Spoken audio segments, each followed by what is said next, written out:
Hello friends, ओम श्री गणेशाय नमः। जय श्री कृष्णा। आप सभी का स्वागत है आपके अपने YouTube चैनल पर। फ्रेंड्स, आज हम आपको इस वीडियो में बताने जा रहे हैं ज्येष्ठ शुक्ल पक्ष की निर्जला एकादशी व्रत की पौराणिक व्रत कथा, शुभ मुहूर्त, पूजा विधि, व्रत के नियम, निर्जला एकादशी के दिन क्या दान करना चाहिए और निर्जला एकादशी व्रत का पारण किस प्रकार करना चाहिए और निर्जला एकादशी के दिन किए जाने वाले उपायों के बारे में। फ्रेंड्स, वीडियो शुरू करने से पहले आपसे रिक्वेस्ट है, अगर आप हमारे चैनल पर नए हैं और आपने अभी तक चैनल को सब्सक्राइब नहीं किया है तो प्लीज सब्सक्राइब कीजिएगा चैनल को, साथ ही प्रेस कीजिएगा बेल आइकन को, जिससे नए वीडियो से रिलेटेड नोटिफिकेशन आपको तुरंत प्राप्त हो सके। और वीडियो पसंद आने पर वीडियो को लाइक और शेयर जरूर कीजिएगा ताकि सभी भक्तों को इस वीडियो का लाभ प्राप्त हो सके। और कमेंट बॉक्स में जय श्री कृष्णा जरूर लिखिएगा। सनातन धर्म में 24 एकादशियां होती है, किंतु अधिक मास होने की स्थिति में एकादशी की संख्या 26 होती है। सभी का अपना अपना महत्व होता है, लेकिन ज्येष्ठ मास की शुक्ल पक्ष की एकादशी तिथि को पड़ने वाली निर्जला एकादशी का विशेष महत्व माना गया है। इस एकादशी में पानी पीना पूर्णतः वर्जित है। यही वजह है कि इस एकादशी को निर्जला एकादशी कहा जाता है। धार्मिक मान्यताओं के अनुसार इस एकादशी का व्रत करने से 24 एकादशियों का फल प्राप्त होता है। निर्जला एकादशी को लोक में पांडव एकादशी या भीमसेनी एकादशी के नाम से भी जाना जाता है। इस दिन सभी लोग निर्जल रहकर एकादशी का व्रत रखते हैं, अर्थात जल भी ग्रहण नहीं किया जाता है। यदि कोई व्यक्ति बिना खाए नहीं रह सकता है तब संध्या के समय फलहार करना चाहिए। निर्जला एकादशी को जल का दान करने के लिए मटके पानी से भरकर दिए जाते हैं। मटके में जल भरकर ढक्कन से ढकना चाहिए और ढक्कन में चीनी तथा दक्षिण व फल अपनी सामर्थ्य के अनुसार रखने चाहिए। इसके बाद मंदिर में अथवा ब्राह्मण को ये सब दान दे देना चाहिए। इसके अतिरिक्त अपनी श्रद्धा के अनुसार दान करना चाहिए। साल 2024 में ज्येष्ठ मास की शुक्ल पक्ष की निर्जला एकादशी 18 जून 2024 मंगलवार के दिन है। ज्येष्ठ मास की शुक्ल पक्ष की एकादशी के दिन गायत्री जयंती का पर्व भी मनाया जाता है। साल 2024 में गायत्री जयंती 17 जून 2024 सोमवार के दिन है। साल 2024 की निर्जला एकादशी के दिन 3 दुर्लभ संयोग बन रहे हैं। इस दिन त्रिपुष्कर योग, शिव योग और सिद्ध योग का शुभ संयोग बन रहा है। इन योगों में किसी भी कार्य, जप, तप, पूजा पाठ करने से अनंत गुना फल की प्राप्ति होती है और सभी मनोकामनाएं शीघ्र ही पूर्ण होती हैं।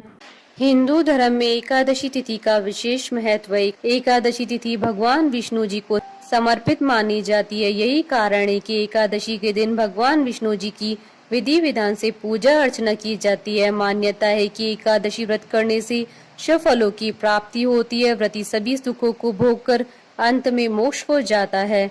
हर माह में 2 एकादशी तिथि आती है, एक कृष्ण पक्ष में, दूसरी शुक्ल पक्ष में। फ्रेंड्स, अब आइए जानते हैं निर्जला एकादशी और गायत्री जयंती के शुभ मुहूर्त के बारे में। हिंदू पंचांग के अनुसार साल 2024 में निर्जला एकादशी का व्रत 18 जून 2024 मंगलवार के दिन है और गायत्री जयंती का पर्व 17 जून 2024 सोमवार के दिन है। ज्येष्ठ शुक्ल एकादशी तिथि प्रारंभ होगी 17 जून 2024 को सुबह 4:43 पर और ज्येष्ठ शुक्ल एकादशी तिथि का समापन होगा 18 जून 2024 को सुबह 6:24 पर। व्रत पारण का समय रहेगा 19 जून 2024 को सुबह 5:33 से सुबह 7:28 तक और हरिवासर समाप्ति का समय रहेगा 19 जून 2024 को सुबह 7:28 पर। और त्रिपुष्कर योग का प्रारंभ होगा 18 जून 2024 को दोपहर 3:53 से अगले दिन 19 जून 2024 को सुबह 5:33 तक। और शिव योग 18 जून 2024 को रात्रि 9:29 तक रहेगा। उसके बाद सिद्ध योग प्रारंभ हो जाएगा। और गायत्री जयंती के दिन रवि योग रहेगा सुबह 5:33 से दोपहर 1:50 तक। फ्रेंड्स, अब आइए जानते हैं निर्जला एकादशी व्रत के दिन भगवान विष्णु जी की आराधना करने की पूजा विधि के बारे में। सबसे पहले श्री हरि का स्मरण करें। इसके बाद नित्य कर्मों से निवृत्त होकर पानी में गंगा जल डालकर स्नान करें। अब आचमन कर व्रत का संकल्प लें। इसके बाद सूर्य देव को अर्घ्य दे। सूर्य देव को जल अर्पित करने के बाद भगवान विष्णु जी की पूजा पीले पुष्प, फल, अक्षत और चंदन से करें। फिर ओम नमो भगवते वासुदेवाय मंत्र का जप करें। इसके बाद निर्जला एकादशी की कथा करके आरती करें। इस दिन निर्जला उपवास रखने का विधान है। रात्रि में भजन कीर्तन करें। द्वादशी के दिन शुद्ध होकर व्रत पारण मुहूर्त के समय ही व्रत खोले। सबसे पहले भगवान विष्णु जी को भोग लगाएं। भोग में कुछ मीठा जरूर शामिल करें। इसके बाद सबसे पहले भगवान का प्रसाद सबको बांटे। ब्राह्मणों और जरूरतमंदों को यथाशक्ति दान देकर स्वयं भी प्रसाद ग्रहण करें। ध्यान रहे कि इस दिन व्रत पारण के बाद ही आपको जल का सेवन करना है। फ्रेंड्स, अब आइए जानते हैं निर्जला एकादशी के दिन किए जाने वाले उपायों के बारे में। निर्जला एकादशी पर नमक का दान करने से बुरा समय दूर होता है और श्रेष्ठ भोजन की प्राप्ति होती है। एकादशी के दिन तिल का दान करने से शक्ति मिलती है और मृत्यु का भय दूर होता है। निर्जला एकादशी के दिन जो व्यक्ति घी का दान करता है उसकी शारीरिक कमजोरियां दूर होती है। एकादशी के दिन कपड़ों का दान करने से आपकी उम्र बढ़ेगी और आपकी काया निरोगी रहेगी। निर्जला एकादशी के दिन जो लोग अनाज का दान करते हैं उनके घर में कभी भी अन्न की कमी नहीं रहती है, हमेशा अन्न के भंडार भरे रहते हैं। निर्जला एकादशी के दिन भगवान को गुड़ का भोग लगाने से वे शीघ्र प्रसन्न होते हैं। जो व्यक्ति गुड़ का दान करता है उन्हें हमेशा शुद्ध और मनचाहा भोजन प्राप्त होता है। निर्जला एकादशी पर ओम नमो भगवते वासुदेवाय मंत्र का जाप करें। इस दिन गोदान का भी विशेष महत्व होता है।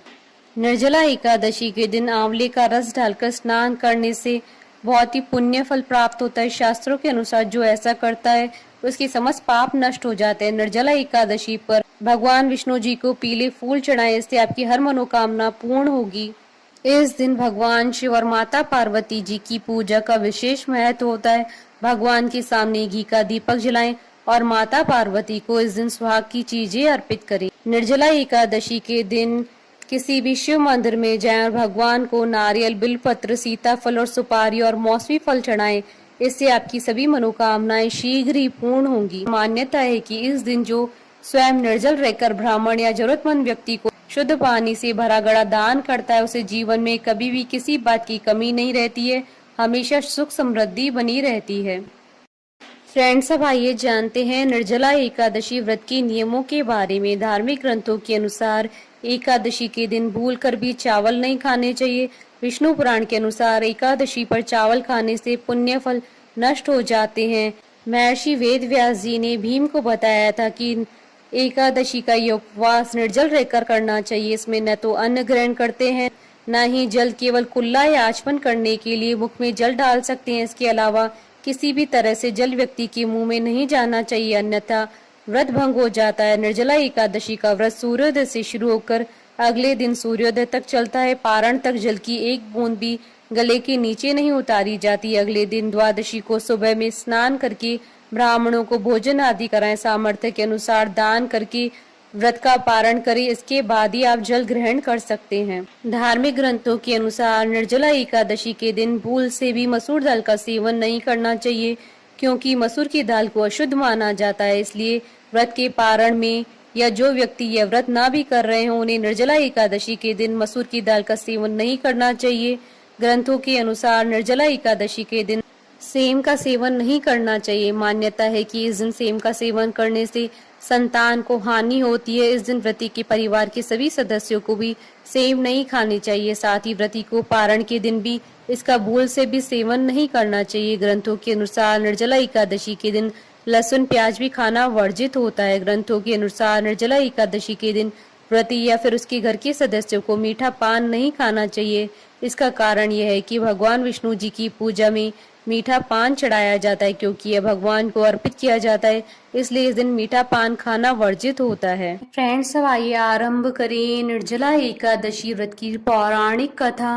भीमसेन व्यास जी से कहने लगी कि हे पितामह, भ्राता युधिष्ठिर, माता कुंती, द्रौपदी, अर्जुन, नकुल और सहदेव आदि सब एकादशियों का व्रत करने को कहते हैं, परंतु महाराज मैं उनसे कहता हूँ कि भाई मैं भगवान की शक्ति पूजा आदि तो कर सकता हूँ, दान भी दे सकता हूँ, परंतु भोजन के बिना नहीं रह सकता। इस पर व्यास जी कहने लगे कि हे भीमसेन, यदि तुम नरक को बुरा और स्वर्ग को अच्छा समझते हो तो प्रति मास की दोनों एकादशियों को अन्न मत खाया करो।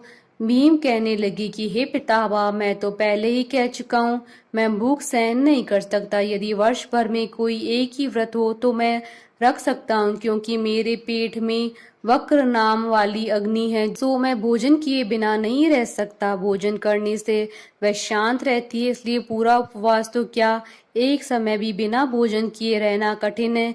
अतः आप मुझे ऐसा कोई व्रत बताइए जो वर्ष भर में केवल एक बार ही करना पड़े और मुझे स्वर्ग की प्राप्ति हो जाए। श्री व्यास जी कहने लगे कि हे पुत्र, बड़े बड़े ऋषियों ने बहुत शास्त्र आदि बनाए, जिनसे बिना धन के थोड़े से परिश्रम से ही स्वर्ग की प्राप्ति हो सकती है।